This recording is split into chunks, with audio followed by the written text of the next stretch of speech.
नमस्तुते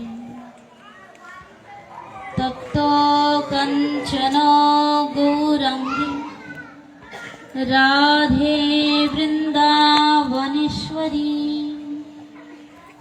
वृषभानुसुतं देवी त्वां नमामि हरिप्रिये। वृंदावै तुलसी देव्यै प्रियायै केशवस्य च कृष्णा भक्ति पदे देवी सत्त्ववर्तायै नमो नमः। नित्यानन्द नमस्तभ्यं प्रेमानन्द प्रदायिने कलिकल्मषनाशाय जन्मवापतये नमः। नमो महावदन्यै कृष्णप्रेम प्रदायते कृष्णाय कृष्णचैतन्य नाम्ने गौरतिशे नमो नमः। जय रूप सनातन भट्ट रघुनाथ श्रीजीव गोपाल भट्ट दास रघुनाथ। এই ছাই গোসাই প্রভু মোরে করো দয়া চরণে শরণ নিলাম দেহ পদ ছায়া। ভজ শ্রী কৃষ্ণ চৈতন্য প্রভু নিত্যানন্দ শ্রী অদ্বৈত গদাধর শ্রীবাসাদি গৌর ভক্ত বৃন্দ। हरे कृष्णा कृष्णा कृष्णा हरे हरे हरे राम राम राम हरे हरे। वंदे अहं श्री गुरु श्री युतपदकमलं श्री गुरान् वैष्णवा वंश्च श्री रूपं सग्रजतं सहगण रघुनाथं नितं तं सजीवं सद्वैतं सवधूतं परिजनो सहितं कृष्ण चैतन्य देवं श्री राधा कृष्ण पादान सहगण ललिता श्री विशाखान्वितांश्च। वंशा कल्पतरुभ्यश्च कृपा सिन्धुभ्य एव च पतितानां पावनेभ्यो वैष्णवेभ्यो नमो नमः। सब श्रोता वैष्णवेरे करि नमस्कार सकलेर पदधूलि देहमस्तके आमार।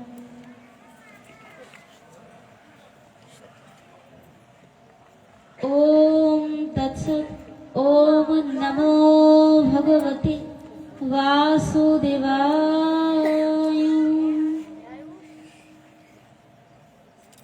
जय श्री राधे।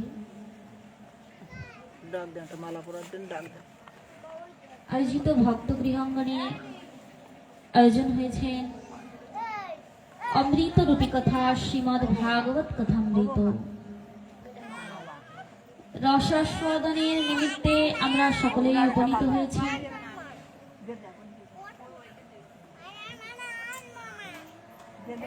তো আপনাদের মতো পরম সাধুগুরু বৈষ্ণবের সম্মুখে আমার গৌর গোবিন্দের অমৃতময় হরিকথা একেবারেই অসম্ভব, ইহাতে বিন্দুমাত্র সন্দেহ নাই। তবে এই মাদিস জীবনের দীক্ষাগুরু পাদ পদ্ম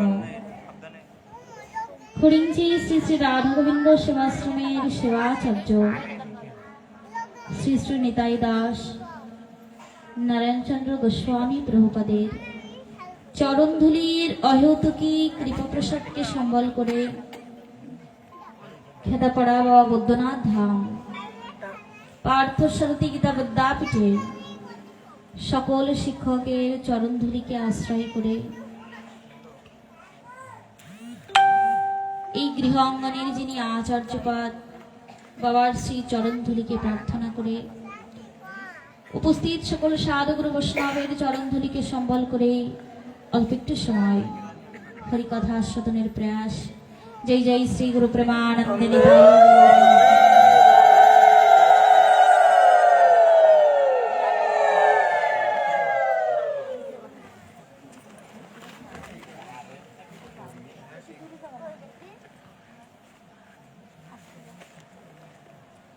শ্রীমদ্ ভগবদ গীতার ভগবান শ্রীকৃষ্ণ অর্জুনকে লক্ষ্য করে সপ্তম অধ্যায় 14 নম্বর শ্লোকে বললেন, দৈবী ঐশাহি গুণময়ী মম মায়া দুরত্যয়া মামে বয়ে প্রপদ্যন্তে মায়া মে তাম তরুন্তিতে। আমার এই ত্রিগুণাত্রিক অলৌকিক মায়া নিতান্তই সুদূরস্ত্রা। যাহারা কেবল একমাত্র আমাকেই ভজনা করে তাহারাই এই মায়া উত্তীর্ণ হতে পারে। এই শ্লোকে ভগবান জানিয়ে দিচ্ছেন, এই জগতে আমরা মায়ার দ্বারা মোহিত হয়ে আছি সকলে, মায়া মোহগ্রস্ত জীব আমরা। ভগবান বলছেন এই মায়া কার? জীব যেমন ভগবানের, মায়াও তেমনি ভগবানের।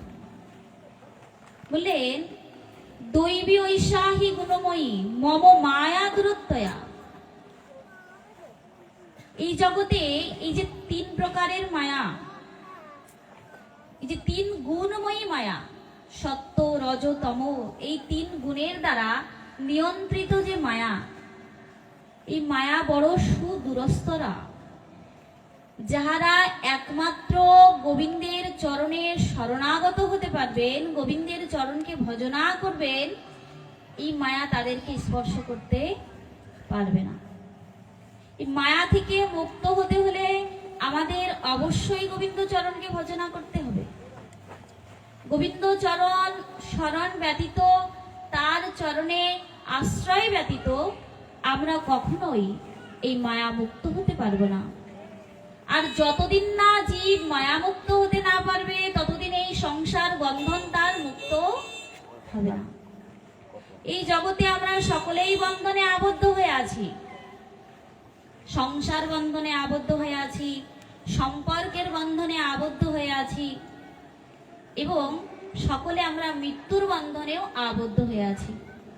তেসা মহাম সমুদ্ধুতা মৃত্যু সংসার সাগরাত ভবামি নাচিরাত পার্থময়ী আবেশিত চেতসাম।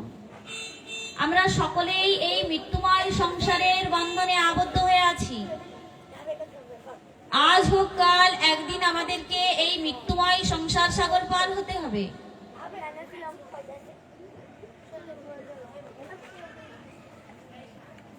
সাগর পার হতে হলে যেমন নৌকার প্রয়োজন হয়, নৌকা ছাড়া সাগর বা সমুদ্র পার হওয়া যায় না, ঠিক তদ্রূপ ভাবে এই মৃত্যুময় সংসার সাগর পার হতে হলে আমাদের নৌকার প্রয়োজন। শাস্ত্র বলছেন এই নৌকাটি হচ্ছে দেহ। এই দেহরূপ নৌকা নিয়েই আমাদের এই মৃত্যুময় সাগর পার হতে হবে। বললেন নৌকা থাকলেই শুধু নদী পার হওয়া যায় না, সমুদ্র পার হওয়া যায় না, প্রয়োজন মাঝি। মাঝি না থাকলে নৌকার কোনো গুরুত্ব। দেহরূপ নৌকা মাঝিকে বলেন শ্রী গুরুরূপ মাঝি, শ্রী গুরুরূপ কান্ডারি। যদি কারোর এই সংসারময় সমুদ্র, এই মৃত্যুময় সংসার সাগর পার হবার তীব্র বাসনা হৃদয়ে জাগে, তাহলে তার সর্বপ্রথম শ্রী গুরু চরণকে আশ্রয় করতে হবে। কারণ গুরু কর্ণধার ব্যতীত কখনোই এই মৃত্যুময় সাগর পার হওয়া সম্ভব নয়। বললেন তোমার দেহ আছে, শ্রী গুরু চরণে দীক্ষা প্রাপ্ত হয়েছে, গুরু চরণে শরণ নিয়েছো, কিন্তু গুরু চরণকে যদি ভজনা না করা যায়, তার চরণের সঙ্গে যদি যুক্ত না থাকা যায়, এই জন্য কি করতে হবে? বললেন দেহরূপ নৌকা পেয়ে, গুরুরূপ মাঝি পেয়ে, এমন সাধু সঙ্গ হরিকথার মধ্য দিয়ে যদি হা গৌর হা নিতাই বলে আমরা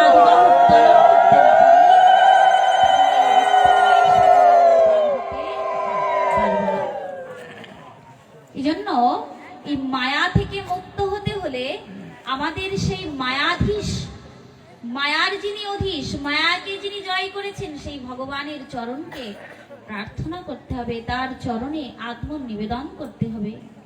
তো বললেন সেই ভগবান কি? ভগবানই সাক্ষাৎ, তিনি গুরু রূপে আমাদের প্রতিটা জীবের দুয়ারে এসেছেন। ভগবানই সাক্ষাৎ, তিনি সাধু রূপে, বৈষ্ণব রূপে আমাদের গৃহমন্দিরে এসেছেন।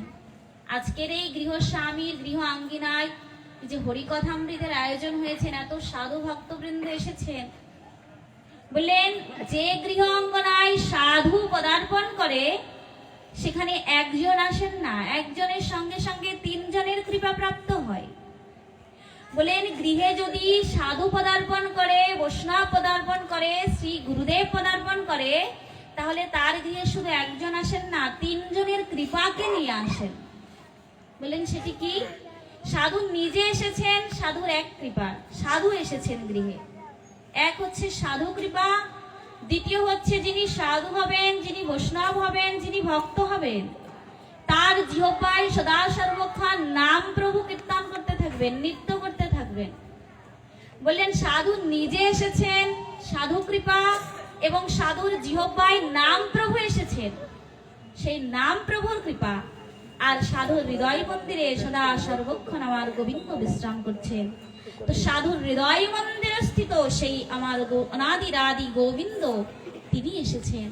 তো যদি গৃহে সাধু পদার্পণ করে, তো সেই সাধুর সঙ্গে সঙ্গে আমাদের তিনজনের কৃপা, সাধু কৃপা, নাম প্রভুর কৃপা এবং সাধু হৃদয়স্থিত ভগবানের কৃপা আমরা প্রাপ্ত হব। তো এই গৃহাঙ্গনের যিনি গৃহস্বামী, তিনি সৌভাগ্যবান যে তার শ্রী অঙ্গনে আজ সাধু পদার্পণ করেছেন, শ্রী গুরু পদার্পণ করেছেন, এবং আজ তিনের কৃপা তিনি প্রাপ্ত হয়েছেন। এই জগতে কলিযুগ পাবন অবতার শ্রীমান চৈতন্য মহাপ্রভু আমাদেরকে জানিয়ে দিচ্ছেন, হে কলির জীব, যারা গারস্থ ধর্ম অবলম্বন করে আছে, তাদের সাধন কি, তাদের ভজন কি? বললে তাদের জন্যই বলছেন ভক্ত পদ ধূলি, ভক্ত পদ জল আর ভক্ত ভুক্ত অবশেষ, এই তিন মহাবল। যদি কেউ ভজন করতে চায়, যদি কেউ সাধন করতে চায়, তাহলে ভক্ত পদধূলি, সাধুগুরু বৈষ্ণবের যে পদধূলি, এটি হচ্ছে আমাদের ভজনের বল। ভক্ত পদধূলি, ভক্ত পদ জল আর ভক্ত ভুক্ত অবশেষ। বলছেন ভজনের যে ফল, সেটি হচ্ছে ভক্ত পদধূলি, ভক্ত পদ জল আর ভক্ত ভুক্ত অবশেষ, এই তিন মহাবল। আমাদের সাধন ভজনের জন্য আজ মহাপ্রভু জানিয়ে দিচ্ছেন, এই জগতে গোবিন্দের চরণকে ভজনা করবার জন্য, রাধা মাধবের চরণকে ভজনা করবার জন্য যে বলের প্রয়োজন, এই বলটা কোথা থেকে আসবে? এটি হচ্ছে ভক্ত পদধূলি, ভক্ত পদ জল আর ভক্ত ভুক্ত অবশেষ, এই তিন মহাবল। আজ এই গৃহ অঙ্গনে সাধুগুরু বৈষ্ণবের পদার্পণ হয়েছে, তাদের চরণ ধৌত করে যে চরণামৃত হয়েছে, এবং তাদের গোবিন্দ সেবার পরে যে প্রসাদ অমৃত হবে, এই প্রসাদ যখন সাধুরা গ্রহণ করবেন, সেটা মহাপ্রসাদে রূপান্তরিত হবে। আর এই ভক্তপদ জল, ভক্তপদ ধূলি আর ভক্তভুক্ত অবশেষ, এটি আমাদেরকে এই সংসারের, এই গৃহাঙ্গনের যত পাপ তাপ কামনা বাসনায় জর্জরিত হয়ে যত দুঃখ কষ্ট ছিল, আর সাধুরা সেটিকে নিয়ে তাদেরকে পরম মঙ্গল, পরম শান্তি প্রদান করবেন। এই জন্য আমাদের প্রত্যেকের কর্তব্য হচ্ছে, এই জগতে দুটি কর্তব্যের কথা বললেন, একটি হচ্ছে কর্তব্য, আরেকটি হচ্ছে অবশ্য কর্তব্য। আমরা সংসারে আছি, বিষয়ের মধ্যে আছি, স্ত্রী পুত্র আত্মীয় স্বজন নিয়ে আছি, তাদেরকে সুন্দরভাবে তাদের জীবন গঠনের জন্য যেটি আমরা করি, সেটি আমাদের কর্তব্য। কিন্তু আমাদের অবশ্য কর্তব্য হচ্ছে গোবিন্দ চরণকে স্মরণ করা, তার চরণকে ভজনা করা। গোবিন্দের চরণ ভজনা করবার জন্য এসেছি, তার চরণকে ভজনা না করেই যদি চলে যাই, তাহলে এই আসা যাওয়াটা আমাদের বৃথা হয়ে যাবে। এই জন্য ভগবান এই শ্লোকেই বলে দিলেন, দৈবী ঐশা গুণময়ী মম মায়া দূরত্বয়া। এই জগতে আমার মায়ায় নিতান্তই সুদূরস্থরা, যাহারা কেবল একমাত্র আমাকে ভজনা করবে, মামে বয়ে প্রপদ্যন্তে মায়ামে তাম তরন্তিতে, তারাই আমার মায়াকে উত্তীর্ণ হতে পারবে। গোবিন্দের ভজনা তো আমরা সকলেই করতে পারি না। এই জন্য মহাজনগত সপন্থা, মহাজনগণ আসেন, তারা পদাঙ্ক, তাদের পথকে অনুসরণ করেও যদি আমরা চলতে পারি, তাহলেও এই মায়া আমরা উত্তীর্ণ হতে পারবো। এরই একটি দৃষ্টান্ত আজ দেবর্ষিপাদ নারদ ভগবানের কাছে বলছেন, যে জগতে যারা তোমাকে ভজনা করে তারাই এই মায়া উত্তীর্ণ হতে পারে, তোমার মায়াকে আমি একটু দর্শন করতে চাই। দেবর্ষিপাদ নারদের কথা শ্রবণ করে বলছেন, গোবিন্দ হেসেই বললেন, দেবর্ষিপাদ, আচ্ছা সূর্য উদিত হলে সেখানে কি অন্ধকার থাকতে পারে? যদি প্রভাতে সূর্য উদিত হয় সেখানে তো অন্ধকার প্রবেশ করতে পারে না, অন্ধকার থাকতে পারে না। সূর্যের কাজই হচ্ছে অন্ধকারকে দ্রবীত করে ঊর্জা বা প্রকাশ প্রদান করা। তো দেবর্ষিপাদ, তুমি সদা সর্বক্ষণ বিনা যন্ত্রে নারায়ণ নারায়ণ নাম জপ করছো, সদা সর্বক্ষণ নামের সঙ্গে যুক্ত আছো, তুমি যেখানে যাবে সেখানে তো মায়া থাকতে পারে না। বললেন, প্রভু তোমার কৃপায় হয় না এই জগতে এমন কোনো কার্য নাই, এই জগতে কৃষ্ণ কৃপা ব্যতীত কোনো কার্য সম্পন্ন হতে পারে না। তুমি যদি কৃপা করো, তুমি যদি করুণা দৃষ্টি দাও, তাহলে সূর্য উদিত, আকাশে চন্দ্র সূর্য একত্রে উদিত হতে পারে। আমি একটু মায়া দর্শন করতে চাই। দেবর্ষিপাদকে বললেন, ঠিক আছে, তুমি মর্তে যাও, মায়া শঙ্করের বাড়িতে যাও, সেখানে গেলেই তুমি মায়াকে দর্শন করতে পারবে। আমার মায়ার যে শক্তি, বললে এই জগতে আমরা গোবিন্দকে ভুলে আছি মায়ার জন্য। যখনই আমরা মায়াতে আবদ্ধ হয়ে যাই তখন গোবিন্দ চরণ থেকে আমরা চ্যুত হয়ে যাই।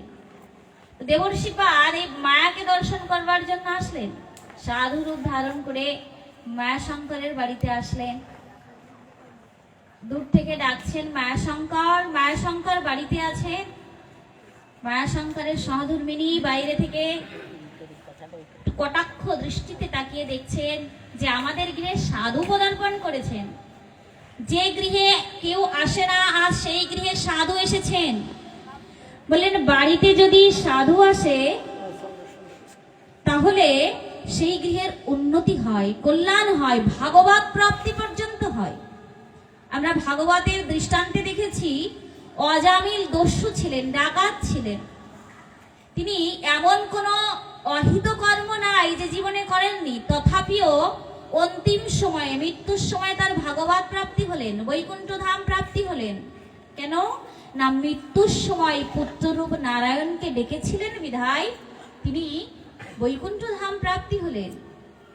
বলেন, মৃত্যুর সময়ে যিনি সারাটা জীবন পাপ কর্ম আচরণ করেছেন, অন্যায় অত্যাচার করেছেন, তিনি মৃত্যুর সময় কি করে ভগবানকে ডাকলেন, নারায়ণকে ডাকলেন? বললেন, তিনি নারায়ণকে ডাকেননি, তার পুত্রকে ডেকেছিলেন। আর এই পুত্রের নামকরণ কে করেছিলেন? লোমহর্ষ মুনি সাধু এসে নামকরণ করেছিলেন। যখন অজামিলের সহধর্মিনী গর্ভবতী ছিলেন, লোমহর্ষ মুনি তার গৃহে আতিথেয়তা স্বীকার করে অন্ন ভোজন করেছিলেন। বলেছিলেন, তোমার গৃহে আমি সেবা করেছি, তোমাকে একটু করুণা করে যেতে হয়, কৃপা করতে হয়। তো কি কৃপা করবে? বললেন, তোমার গর্ভে যে সন্তান হবে, পুত্র সন্তান, তার নাম রাখবে নারায়ণ। আজ পুত্রকে ডাকাই তিনি সাক্ষাৎ বৈকুণ্ঠ ধাম প্রাপ্ত হলেন। বৈকুণ্ঠ থেকে বিষ্ণু দূত আসলেন তাকে নিতে। এই জন্য আমাদের বলছেন যে গৃহে যদি সাধু পদার্পণ করে, ভাববে গোবিন্দের কৃপা পেতে আর বেশি বিলম্ব হবে না। কারণ সাধু যদি গৃহে পদার্পণ করে, তার মানে সাক্ষাৎ ভগবান আমার গৃহে আসছেন। কথাটি আরো সুন্দরভাবে বোঝানোর জন্য বলছেন, আচ্ছা পিঁপড়ে কোথায় যায়? যেখানে মিষ্টি থাকে, চিনি থাকে, মিষ্টি দ্রব্য যেখানে থাকে, পিঁপড়েকে কিন্তু বলে দেওয়া লাগে না যে এখানে মিষ্টি আছে। ভগবান তাকে এত সুন্দর ঘ্রাণ শক্তি দিয়েছেন যে যেখানে মিষ্টি থাকে, মিষ্টি দ্রব্য থাকে, পিঁপড়ে কিন্তু সেইখানে পৌঁছে যায়। বললেন সাধুরাও তেমন ওই পিপিলিকার ন্যায়, যেখানে গোবিন্দ থাকেন, গোবিন্দের ভক্ত থাকেন, সাধুরা আর অন্য কোথাও থাকতে পারেন না। যেখানে আমার গোবিন্দ থাকেন, গোবিন্দের কথামৃত হয়, সাধু সঙ্গ হয়, সেখানে এই সাধুরা গিয়ে হরি কথা শ্রবণ করে তাদের জীবনকে তারা কৃষ্ণময় করে। সাধুরা আসেন ভগবানের কথা শ্রবণ করতে, তাদের সঞ্চিত সমস্ত ভক্তি ধন সম্পদ আমাদেরকে দিয়ে যান, আর আমাদের থেকে নিয়ে যান জন্ম জন্মান্তরের অর্জিত পাপরাশি নিয়ে তারা আমাদেরকে প্রেম ভক্তি প্রদান করে যান। আজ মায়াশঙ্কর তার গৃহে এসেছেন, দেবর্ষি পাদরূপী সাধু, সাধুকে দর্শন করে মায়াশঙ্কর বলছেন, অহো আমার পরম ভাগ্য, আমার শ্রী গৃহ অঙ্গনে সাধু পদার্পণ করেছেন। প্রণাম করলেন, যথাযোগ্য মর্যাদায় সাধুকে আসীন করলেন। বললেন, আপনি বলুন আমি কি সেবা করতে পারি আপনার? দেবর্ষিপাদরূপী সাধু তখন বলছে, আমি এই গ্রামে এসে শুনেছি আপনি নাকি গোবিন্দের ভজনা করেন। মনটা চাই যদি গোবিন্দের সেবায় নিজেকে নিয়োজিত করতে পারতাম, গোবিন্দের সেবায় যদি একটু ধাম দর্শনে যেতে পারতাম। তো এই সংসারের মায়ায় পড়ে আপনি যেতে পারছেন না, তাই আমি এসেছি, যদি আমার চলার পথের সাথী হয়ে আপনি ধাম দর্শনে, বৃন্দাবনের পথে, গোবিন্দের ভজনের পথে যেতে পারতেন। মনে মনে চিন্তা করছেন, অহ ভাগ্য, আজ হয়তো গোবিন্দ কৃপা করে নিজেই সাধু রূপে এসেছেন। কারণ এই সংসারের মায়া পরিত্যাগ করে গোবিন্দের ভজনের পথে আমরা কজনই বা এগিয়ে যেতে পারি? আর সাধুগুরু বৈষ্ণব আমাদেরকে হাত ধরে ভজনের পথে নিয়ে যান, গোবিন্দের চরণ স্মরণের পথে নিয়ে যান। মায়াশঙ্কর মনে মনে বলছেন, আমি তো যেতে চেয়েছিলাম, কিন্তু এই যে আমার সহধর্মিনী আছে, আমার দুটি সন্তান আছে, তাদেরকে রেখে আমি তো ভজনের পথে যেতে পারবো না। আপনি কৃপা করুন, আপনি কিছুদিন বাদে আসুন, কিছুদিন পরে আসুন, আমার সন্তানরা বড় হোক, কন্যাটিকে সৎপাত্রে দান করি, আমার একটা পুত্রবধূ আসুক, তাদের একটা সুব্যবস্থা করেই আমি আপনার সঙ্গে ভজনের পথে চলে যাব। দেবর্ষিপাদ মনে মনে চিন্তা করলেন, কি মায়া, এখনই যদি কাল এসে তোমাকে নিয়ে যায়, তুমি কি বলতে পারবে যে আপনি একটু পরে আসুন?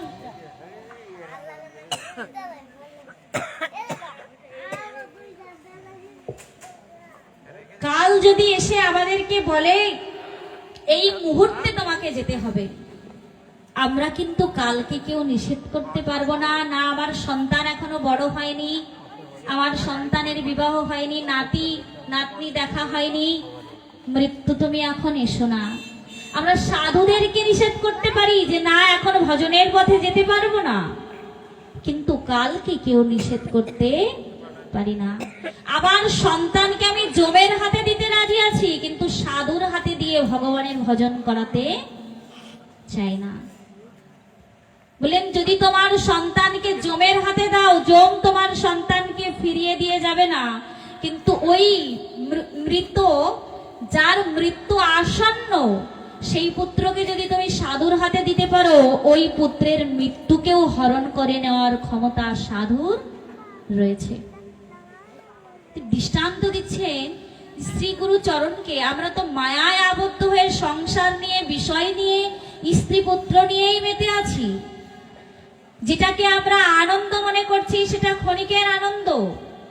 আজ যে পুত্র আমাকে আনন্দ দিচ্ছে, কিছুদিন বাদে সেই পুত্র থেকেই আমরা দুঃখ প্রাপ্ত হব। এটা যদি একবার জানতে পারি যে এই সংসারে যাকে আপন আপন বলছি, এই সংসারে আমার আপন বলতে কেউ নাই, যখন বুঝতে পারবো তখন আমার সন্তানকে আমি আর এই জাগতিক জগতের মায়াই বাঁধবো না। আমি চেষ্টা করব শিশুকাল থেকে যেন গোবিন্দের সেবাই দিতে পারি। যে মৃত্যুটা হরণ করে নিচ্ছেন কিভাবে? ধনুর্দাস বাবাজি মহারাজ, তার এক শিষ্য প্রহ্লাদ দাসজি, ধনুর্দাস বাবাজি মহারাজ তিনি ত্রিকালজ্ঞ সাধক, ভূত ভবিষ্যৎ বর্তমান জানেন। তিনি দেখলেন আমার যে শিষ্য ছেলেটি আমার আশ্রমে আছে প্রহ্লাদ দাসজি, কিছুক্ষণ বাদেই তার মৃত্যু কাল এসে উপস্থিত হবে। শ্রী গুরুদেব একটি জপের মালা দিয়ে দিলেন, প্রহ্লাদ তুমি যাও, এখন আর অন্য কোনো সেবা নয়, তুমি একটি গাছতলার নিচে বসে গোবিন্দ চরণকে, রাধা মাধবিষ্ট চরণকে ধ্যান করে নাম স্মরণ করতে থাকো, নাম জপ করতে থাকো। গুরুগত প্রাণ, গুরু চিত্তানুগত প্রহ্লাদ দাস গুরুদেবের কথা শ্রবণ করেই জিজ্ঞাসা করলেন না, গুরুদেব আপনি কেন এখন আমাকে নাম জপ করতে বলছেন? আমরা হলে তো জিজ্ঞাসা করি, প্রভু এখন কেন করব, সময় তো এখনো আছে। কিন্তু গুরু অনুগত প্রাণ যারা হয় তারা কখনো জিজ্ঞাসা করে না গুরুদেব কেন বলছেন। শ্রী গুরুদেব যদি বলেন তোমাকে এটি করতে হবে, বললেন বিশ্বাস করে শ্রদ্ধা ভরে গুরু বাক্যকে আমাদের পালন করা উচিত। ভজনটা কি? মন্ত্র মূলাম গুরু বাক্য, মন্ত্র আর অন্য কিছু নয়। শ্রী গুরুদেব যে বাক্যটি প্রদান করবেন এটি হচ্ছে আমাদের মন্ত্র স্বরূপ। শ্রী গুরু বাক্যকে যিনি অক্ষরে অক্ষরে পালন করেন তিনি সাক্ষাৎ ভগবানকে প্রাপ্ত হন। আপনারা জানেন শবরী নিচু কুলে জন্মগ্রহণ করেছিলেন, রমণী ছিলেন, তার কোনো ভজন ছিল না, তার কোনো সাধন ছিল না, তথাপিও তিনি প্রভু রামচন্দ্রকে পেলেন। কেন না? তার গুরু নিষ্ঠা ছিল, গুরুচরণে গুরু বাক্যে ভক্তি ছিল। শ্রী গুরুদেব বলে দিয়েছেন, শবরী এই পথ দিয়েই প্রভু রামচন্দ্র যাবেন, তুমি প্রতিদিন পথ সাজিয়ে বসে থাকবে, প্রভু রামচন্দ্র তোমাকে দর্শন দিয়ে যাবেন। আজ শবরী গুরু আজ্ঞাকে প্রভু রামচন্দ্র আসবেন কিনা আমি জানি না, কিন্তু আমার শ্রী গুরুদেব বলেছেন প্রভু রামচন্দ্র আসবেন। আমাদের কি গুরুচরণে এমন ভক্তি হয়, এমন বিশ্বাস হয়? বললেন গোবিন্দকে পেতে হলে এই দৃঢ় নিশ্চয়, দৃঢ় বিশ্বাস, দৃঢ় ভক্তি থাকতে হবে। আমাদের ভক্তি কেমন হয়? টলে যায়। আমি গোবিন্দের কাছে কিছু চাইছি, গোবিন্দ আমাকে দিচ্ছেন না, গোবিন্দের ভক্তি আর আমরা করি না, আমরা অন্য পথে চলে যাই। বলেন এটাকে নিষ্ঠা বলে না, দৃঢ় নিষ্ঠাই বলে না। ভক্তি হবে দৃঢ়। আমার মৃত্যু হয়ে যাক তবু আমি এখান থেকে নড়ব না। আজ প্রহ্লাদ দাসজি তিনি শ্রী গুরুদেবের কথা শ্রবণ করে, শ্রী গুরুদেবের কথাকে আজ্ঞা শিরোধার্য করে তিনি একটি গাছতলায় বসে আসন করে গুরু চরণকে হিয়ায় ধারণ করে গোবিন্দের চরণকে স্মরণ করে তিনি নাম জপ করছেন। এক প্রহর দুপ্রহর পার হয়ে গেছে, তিনি তো বিভোর হয়ে নাম জপ করছেন, বাহ্য কোনো জ্ঞান নাই। হঠাৎ করে উনি দেখছেন ওনার মাথার উপর দিয়ে কি যেন ঘুরছে, কিছু সময় যেন কি একটা ঘুরছে, কিন্তু তাকে স্পর্শ করতে পারছে না। ধনুর্দাস তিনিও শিষ্যকে আসনে বসিয়ে শ্রী গুরুদেব মালা জপ করছেন, দেখছেন যে আমার শিষ্য কি করে। আজ প্রহ্লাদ দাসজি তিনি গুরু আজ্ঞায় জপ করছেন, তার উপরে ঘুরছে মৃত্যু। সেই সময় তার মৃত্যু যোগ ছিল, ওই কিছু প্রহরের মধ্যেই তার মৃত্যু হবেই। মৃত্যু এসেছে, কিন্তু মৃত্যু তাকে স্পর্শ করতে পারছে না। কেন না? নাম জপ হচ্ছে, গুরুচরণ শরণে আছে, ভগবানের সঙ্গে যে যুক্ত থাকে, জম বললেন তাকে স্পর্শ করবার ক্ষমতা আমার নাই।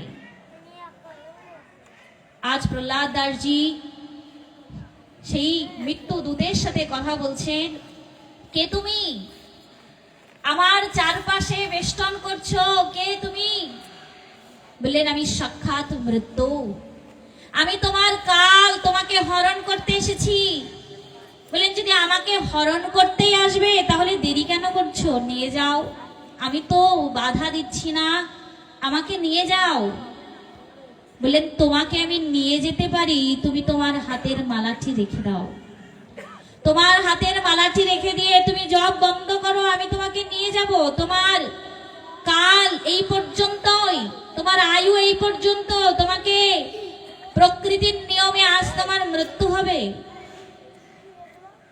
বললেন তোমার যদি সক্ষমতা থাকে তুমি আমার দেহ থেকে প্রাণ নিয়ে যাও, যতক্ষণ পর্যন্ত আমার দেহে প্রাণ থাকবে আমি আমার গুরু আজ্ঞা থেকে এক পদও বিচলিত হব না।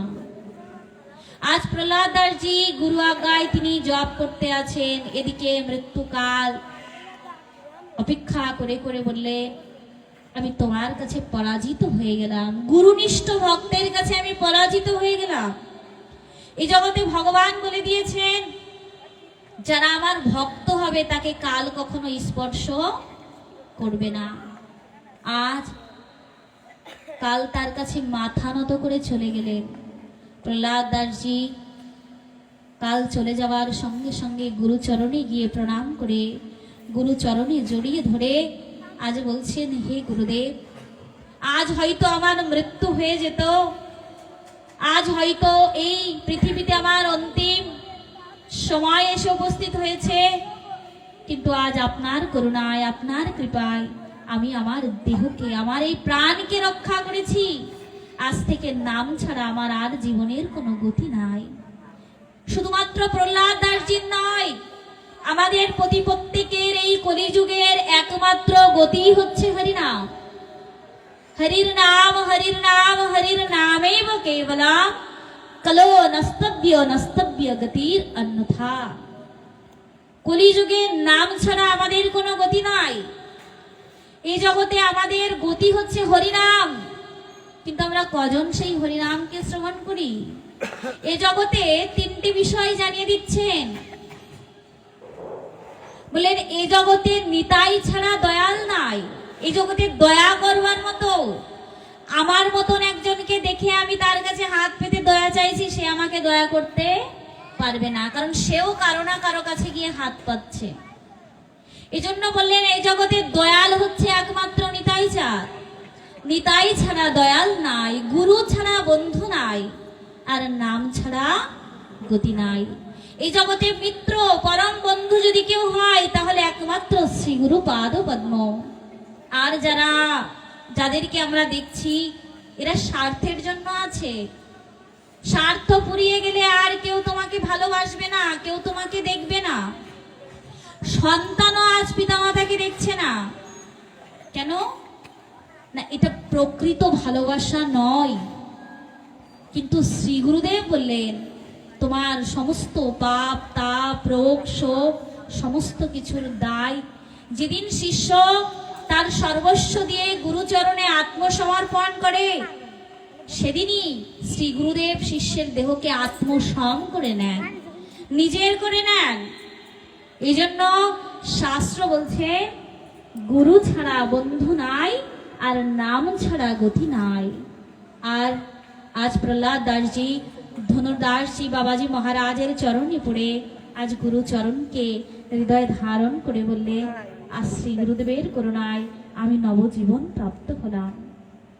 এটি হচ্ছে গুরু করুণা, সাধু করুণা। মায়াশঙ্কর বলছেন আপনি এসেছেন করুণা করে কৃপা করে, কিন্তু আমার গৃহ ছেড়ে চলে যাওয়ার এখনো সময় আসেনি। আমার পুত্রবধূ, আমার কন্যা বিবাহ হোক, পুত্রবধূ আসুক, তারপরে এই সংসারটা আমি তাদের হাতে দিয়েই আপনার সঙ্গে ভজনের পথে এগিয়ে যাব। দেবর্ষিপাদ কিছু বললেন না, বললেন ঠিক আছে আমি কিছুদিন বাদেই আসব। দেবর্ষিপাদ চলে গেলেন। তিনি তো নিত্য সিদ্ধ, তিনি তো নিত্য নিরন্তর গোবিন্দের ভজনে থাকেন। এই মায়াশঙ্করের কথা কি তার মনে থাকে? তিনি ভজন করতে করতে কিছু কাল পরে মনে মনে চিন্তা করলেন, তাই তো আমি তো মায়াশঙ্করের কাছে গিয়েছিলাম, সে তো আমাকে বলেছিল কিছুকাল পরে আসতে, কি অবস্থা হয়েছে তার গিয়ে একটু দেখি। তার গৃহ অঙ্গনে গিয়ে দেখছেন সেই গৃহের আর পরিবেশটা তেমন নাই, আগে যেমন ছিল তেমন নাই।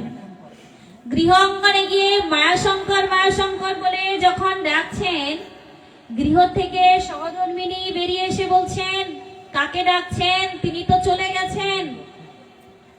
বলেন, চলে গেছেন? আমাকে বলেছিলেন যে আপনি আসলে আপনার সঙ্গে যাব। কিন্তু তার এত বৈরাগ্য, এত ভজনে নিষ্ঠা এসে গেল যে তিনি চলে গেছেন। বললেন, তিনি ভজনে যাননি, তিনি দেহ ছেড়ে চলে গিয়েছেন। কি হলো? বললেন, কিছুদিন পূর্বেই আজ পুত্র বিবাহ দেওয়ার পরে পুত্র সংসারের ভার নিতে না নিতেই তিনি দেহ ছেড়ে চলে গিয়েছেন। সাধুর সঙ্গে যেতে পারলেন না, স্ত্রী পুত্র পরিজনের চিন্তা নারদ তিনি ধ্যান করলেন। ধ্যান করে দেখছেন যে তার জন্মটা কোথায় হলো? মৃত্যুর পরেই তো জন্ম। গীতায় কি বলছেন? দ্বিতীয় অধ্যায় 27 নম্বর শ্লোকে বললেন, জাতস্যই ধ্রুবাম মৃত্যু ধ্রুবাম জন্ম মৃত্যুশ্চ চ তস্মাৎ অপরিহার্যার্থে নতাম শুচিত মহর্ষি। যে মরে তার জন্ম নিশ্চিত, আর যে জন্মে তার মরণ নিশ্চিত। এই অবশ্যম্ভাবী বিষয়ে আমাদের শোক করা উচিত নয়। আপনাদের মনে হতে পারে আমি মৃত্যুর পরে হয়তো আমার আর জন্ম হবে না, কিন্তু শাস্ত্র আমাদের জানিয়ে দিচ্ছে জন্মের পরে মৃত্যু, আবার মৃত্যুর পরে জন্ম। এই জন্ম মৃত্যুর চক্র চলতে থাকবে ততদিন পর্যন্ত যতদিন না আমরা যেখান থেকে এসেছি সেই অমৃতস্ব পুত্র গোবিন্দের পুত্র রূপে আমরা এই ধরাধামে এই পৃথিবীতে এসেছি, যতদিন না পর্যন্ত আমরা ভজন করে সেই গোবিন্দের ধামে যেতে না পারবো, ততদিন আমাদের এই মায়ার জগতে এই জন্ম মৃত্যুর চক্রে আবর্তিত হতে হবে, ঘুরতে হবে। এই জন্য সাধুগান বলেন, এই সুযোগ্য মনুষ্য দেহ পেয়েছি, ভজনের দেহ পেয়েছি, এই দেহটা যেন হেলাই কাটিয়ে না দিই।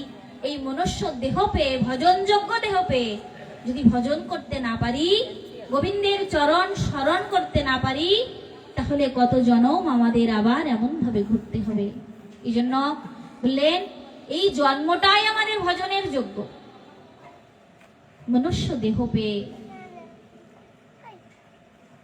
আজ মায়াশঙ্কর মৃত্যুর পরে তার কোথায় প্রাপ্তি হলো?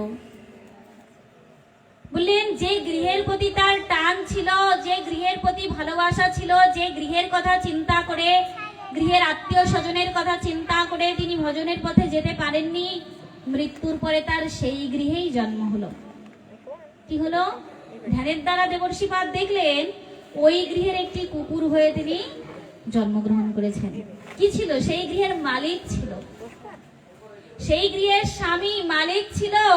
আজ কর্ম প্রভাবে তিনি কি হয়েছেন? ওই গৃহেরই কুকুর হয়ে জন্ম নিয়েছেন। কেন? ভগবান বলেছেন, তোমাকে দিয়েছি সুযোগ্য মনুষ্য দেহ দিয়েছি, এই দেহে তোমাকে ভজন করবার জন্য দিয়েছি। তুমি ভজন করতে পারোনি, যদি ভজন করতে নাই পারো, তাহলে এই মনুষ্য দেহ প্রাপ্তির আর কি প্রয়োজন? এই কুকুর দেহ দিলেন। দেবর্ষিপাদ নারদ গিয়ে ওই কুকুরের মস্তকে হাত দিয়ে বলছেন, কিরে, মানুষ হয়ে জন্মগ্রহণ করেছিলি কিন্তু ভজন করলি না। মানুষ হয়ে জন্ম নিয়েও স্ত্রী পুত্র পরিজনের কথা চিন্তা করতে গিয়ে আজ ভজনের পথে গেলি না। তোর জন্মটা কি হলো? সেই বাড়ির কুকুর হয়ে জন্মগ্রহণ করলি, কিন্তু ক্ষতি হয়নি, খুব বেশি ক্ষতি হয়নি। কুকুর হয়েছিস তো। পশু হলে কি হবে? পশুকুলেও ভজন হয় যদি বৈষ্ণবের দ্বারের কুকুর হওয়া যায়। বৈষ্ণব পদকর্তাই কি বলছেন? বৈষ্ণব বন্দনায় বলছে, হইতাম যদি বৈষ্ণব দ্বারেরও কুকুর, প্রসাদ দিয়ে তরাইতে না বৈষ্ণব ঠাকুর। যদি বৈষ্ণব দ্বারেরও কুকুর হওয়া যায়, তাহলেও বৈষ্ণব ঠাকুরের কৃপায় এই পশুকুলে থেকেও তারা ভগবানকে প্রাপ্ত হতে পারে। বেশি বিলম্ব হয়নি। তুই চল আমার সঙ্গে। তুই নিজেকে হীন মনে করছিস, পশুজনিতে প্রাপ্ত হয়েছিস তো? তুই আমার গৌরের কথা শুনিসনি? কলিযুগ পাবন অবতার শ্রীমান চৈতন্য মহাপ্রভু যখন নীলাচলে গিয়েছেন, নবদ্বীপ নদিয়ার সমস্ত ভক্তবৃন্দ গৌর হারা হয়ে আজ বিরহে কাতর হয়ে গিয়েছেন। আমরা গৌরকে হারিয়ে ফেলেছি, আমাদের প্রাণের ধন গৌরগত প্রাণ। গৌর ছাড়া তো আমরা থাকতে পারি না। আজ মহাপ্রভু বৃন্দাবনে যাবেন, কিন্তু সচিমাতার ক্রন্দনে, ভক্তবৃন্দের ক্রন্দনে আজ মহাপ্রভু বৃন্দাবনে না গিয়ে নীলাচলে থাকলেন। নীলাচলে প্রতি বৎসরই সেন শিবানন্দ, অদ্বৈত আচার্য, নিত্যানন্দ, হরিদাস ঠাকুর সকলে মিলে মহাপ্রভুকে দর্শন করতে যেতেন। সেন শিবানন্দকে বিশেষভাবে মহাপ্রভু জানিয়ে দিয়েছিলেন, সেন শিবানন্দ জগন্নাথ দর্শন করতে নবদ্বীপ থেকে, নদিয়া থেকে যত ভক্তবৃন্দ আসবে তুমি বড় আদর করে তাদেরকে জগন্নাথ দর্শন করাতে নিয়ে আসবে। সাধু দর্শন করতে যাওয়ার এই তীব্র ইচ্ছা থাকতে হয়। আজ নবদ্বীপ বাসীগণ, নদিয়া বাসীগণ সকলে মিলে বড় আনন্দিত। আমরা শুধু জগন্নাথ নয়, আমরা শুধু জগন্নাথ মন্দিরের জগন্নাথ নয়, আমরা আমাদের নবদ্বীপের জগন্নাথকেও দর্শন করব। দুই জগন্নাথ দর্শন করব, অচল জগন্নাথ আর সচল জগন্নাথ, দুই জগন্নাথকে দর্শন করব। এই প্রয়াস নিয়ে সকলেই যখন রওনা হয়েছেন, সেন শিবানন্দ দেখছেন ওই যাত্রাপথে একটা কুকুরও তাদের সঙ্গী হয়েছেন। কুকুরকে দর্শন করে সেন শিবানন্দ প্রণাম করলেন। তুমি আমার মহাপ্রভুকে দর্শন করতে যাচ্ছ, তুমি হয়তো পশুকুলে জন্ম নিয়েছ, কিন্তু তোমার চিত্তে যে মহাপ্রভু দর্শনের বেদনা, এজন্যই তো মহাপ্রভু বলেছিলেন, সেন শিবানন্দ যারা জগন্নাথ দর্শন করতে আসবে আমার ভক্তদেরকে তুমি বড় আদর করে নিয়ে আসবে। সকলকে সুন্দরভাবে নিয়ে যাচ্ছেন, পরিচালনা করছেন সেন শিবানন্দ। নদী পার হতে হবে, নদী পার করছেন সকল ভক্তবৃন্দকে। মাঝি বলছেন, আমি আমার নৌকায় কুকুরকে পার করব না, ফিরিয়ে দাও, আমার নৌকায় আমি কোনো কুকুরকে পার, কোনো পশুকে পার করি না। সেন শিবানন্দ করজোড় করে বলছেন, একজনকে পার করতে যত করে নেন আমি তার 3 গুণ করিয়ে আপনাকে দেব। আমার মহাপ্রভুর দর্শনের যে পথযাত্রী হয়েছে তাকে ফেলে যেতে পারবো না। আজ করি নিয়ে সেই ভক্তকে যখন পার করে দিলেন, বললেন নিজেকে কুকুর বললে ভালো হবে, কিন্তু তাকে কুকুর বলা যায় না, কারণ কুকুর হলে সে মহাপ্রভু দর্শনের লালসা করতে পারে না। আজ মানুষ হয়ে আমরা গৌরকে দর্শন করতে পারিনি, আজ মানুষ হয়ে আমরা গৌর চরণকে স্মরণ করতে পারিনি। আজ সে পশুকুলে জন্ম নিয়েও গৌর চরণকে ভজন করবার জন্য, গৌর চরণকে আশ্রয় করবার জন্য আজ পথে রওনা হয়েছেন। তাকে 3 গুণ করে দিয়ে যখন নদী পার করে দিলেন, সেন শিবানন্দ কিছু দূর পথ গিয়ে দেখছেন সেই ভক্ত কুকুরটি আর নাই। তাকে দর্শন করতে না পেরে বড় ব্যথিত হলেন। এত দূর পর্যন্ত এসেছে, কিন্তু মহাপ্রভুর কাছ পর্যন্ত তো নিয়ে যেতে পারলাম না, কোথায় হয়তো কোনো সঙ্গ পেয়ে হয়তো হারিয়ে গিয়েছে। সেন শিবানন্দ সমস্ত ভক্তদেরকে নিয়ে গেলেন, সমস্ত ভক্তবৃন্দকে আগে দিয়ে সেন শিবানন্দ পিছনে পিছনে আসছেন। সমস্ত ভক্তবৃন্দ নীলাচলে গিয়ে আগে জগন্নাথকে দর্শন না করেই তারা মহাপ্রভুকে দর্শন করতে গেলেন। কেন না, সচল জগন্নাথকে দর্শন করে আজ মহাপ্রভুকে নিয়েই তারা পুরী ধামে জগন্নাথকে দর্শন করতে যাবেন। আজ মহাপ্রভুর সঙ্গে যখন সমস্ত ভক্তবৃন্দ দর্শন হচ্ছেন, একে একে সকলেই মহাপ্রভুকে দর্শন করে বড় আনন্দ পাচ্ছেন। এদিকে সেন শিবানন্দ আস্তে আস্তে দূর থেকে দেখছে মহাপ্রভুর সম্মুখে সেই কুকুর রূপী ভক্তটি বসে আছে, তাকে দর্শন করছেন। দূর থেকে দর্শন করেই আজ সাক্ষাৎ সেন শিবানন্দ তিনি মহাপ্রভুকে প্রণাম না করে ওই কুকুরটিকেই দণ্ডবত প্রণাম করলেন। প্রণাম করেই বলছে, ধন্য তুমি। আজ ধন্য মহাপ্রভুর সম্মুখে বসে মহাপ্রভুর প্রসাদ, মহাপ্রভু ভক্তদের দেওয়া নারকেলের শ্বাস সেবা করছেন, আর সেটা প্রসাদই করে ওই ভক্তরূপী কুকুরচার মুখে দিচ্ছেন, আর সে প্রসাদ পাচ্ছে। মহাপ্রভু প্রেমাবেশে তিনি বুঝতে পারছেন না আমার সম্মুখে কে আছেন, প্রসাদ দিচ্ছেন আর বলছেন কৃষ্ণ বলো, কৃষ্ণ বলো। যখনই মহাপ্রভুর বদনে এই কৃষ্ণ বলো উচ্চারণ শ্রবণ করছে, আজ কুকুর হয়ে হুঙ্কার করে যেন কৃষ্ণ কৃষ্ণ ধরে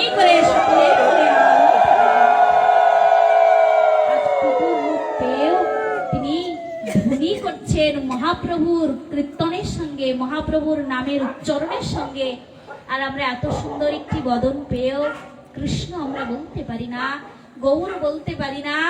এই জন্যই তো বলছেন এই মনুষ্য জন্ম ধিক্কার, যে মনুষ্য জন্মে আমরা গৌর চরণকে ভজন করলাম না, গৌর চরণকে বন্দনা করলাম না।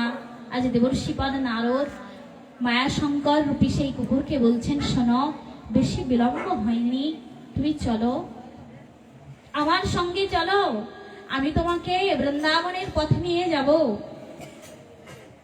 এই কুকুর রূপী মায়াশঙ্কর বললেন, আপনি কৃপা করে আমার পূর্বের স্মৃতি মনে করিয়ে দিয়েছেন।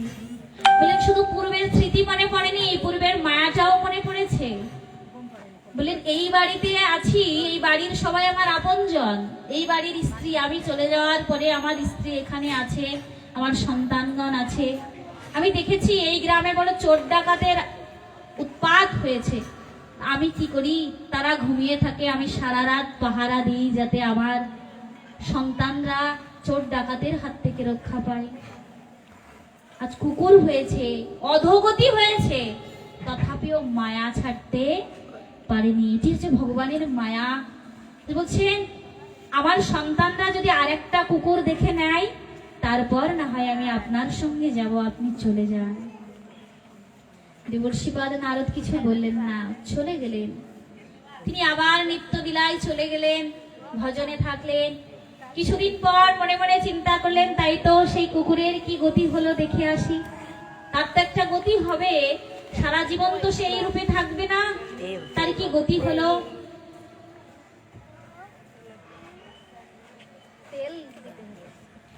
নিভে যাবে।